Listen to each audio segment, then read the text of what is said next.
Hey everybody, this is Pastor Megan Rohr, and I am out near Wall, South Dakota at the Minuteman National Site, and this is a place where we had interballistic missiles that far from the highway, and on the other side is the National Park, the Badlands.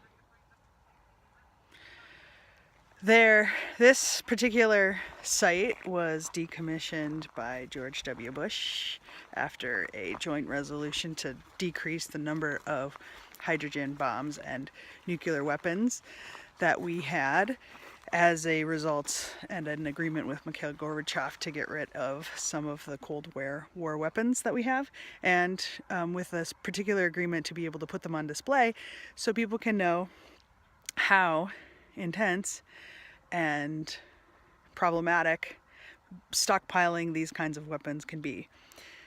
The reason that I drove like 6 hours to come and see this site is because we live in a time where the creation of missiles like these, almost the exact kind of missile, gets somebody called a rocket man, and is the kind of thing that people are worrying that we are having a new Cold War. Why is this a religious stop and not a political stop? Well, the reason for this is because the number of times that Jesus talks about wars and rumors of war and ways that faithful people are going to respond, ways that we choose to spend our money, whether or not we give it to billions and billions and dollars worth of the 450 active missile sites that we still have around the United States today, or we give it towards getting people housing or health care, helping people ensure that they are having good quality of life, is an important, faithful conversation. And the choice to put this weapon here was specifically a faith-based idea. There is an idea of what a just war is, where you put weapons and how you choose that. It was specifically put in this space because it's thought to be less populated and that it's not going to affect very many people if a nuclear weapon goes off in South Dakota. And so here's the question. If a nuclear weapon silo is in South Dakota, it goes off, it kills fewer people than if it's near San Francisco, but it's right next to our agriculture supply. What are the ways that this can go poorly? And if we don't think out how we are, well, who are the indispensable people? If you were just going to kill 25 people, which 25 would you pick? And it's a curious thing how we make those decisions. Kant and Locke and all kinds of philosophers throughout time have tried to weigh in on these decisions and try to argue what is a faithful way to protect yourself and what is a faithful way to wage war. I'm a pacifist, so I've clearly made a decision about what I think.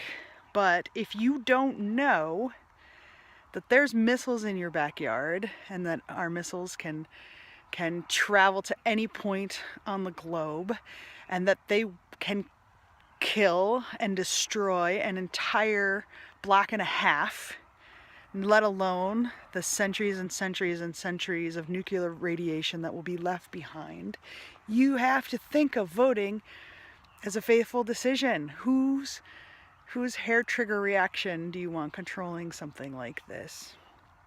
We've had presidents that increase stockpiles. We've had presidents that decrease stockpiles.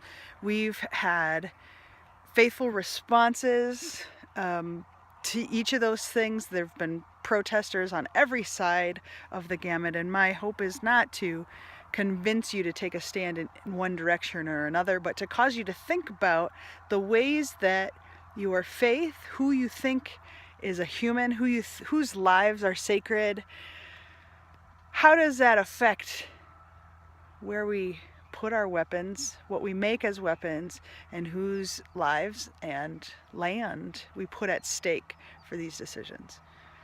God loves us and names us and claims us no matter how we work through these issues. But we can't ignore them or pretend they don't exist, because look how close to the highway it is. And even if you don't know someone who lives in South Dakota, trust me, we don't want to learn in retrospect that we made a terrible, unchangeable decision. May God be with you, and may you be a part of these conversations, if only so that we can have faith in our leaders as much as we do in God. Take care, everybody.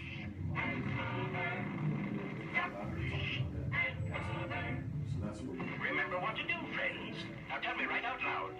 What are you supposed to do when you see the flash?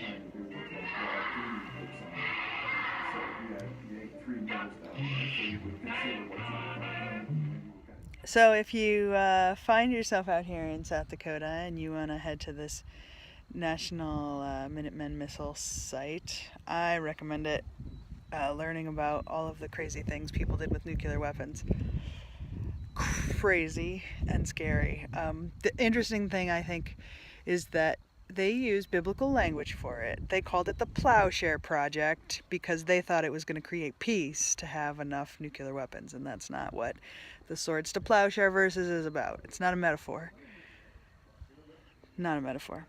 And so the other thing that I think is important to remember about all of this is that some of the projects that were supposed to happen were only ended because Native American folks stopped it, because the nuclear weapons was going to destroy the land which they thought was sacred. So thank you to our Native American brothers and sisters for stopping Operation Plowshare. Look it up.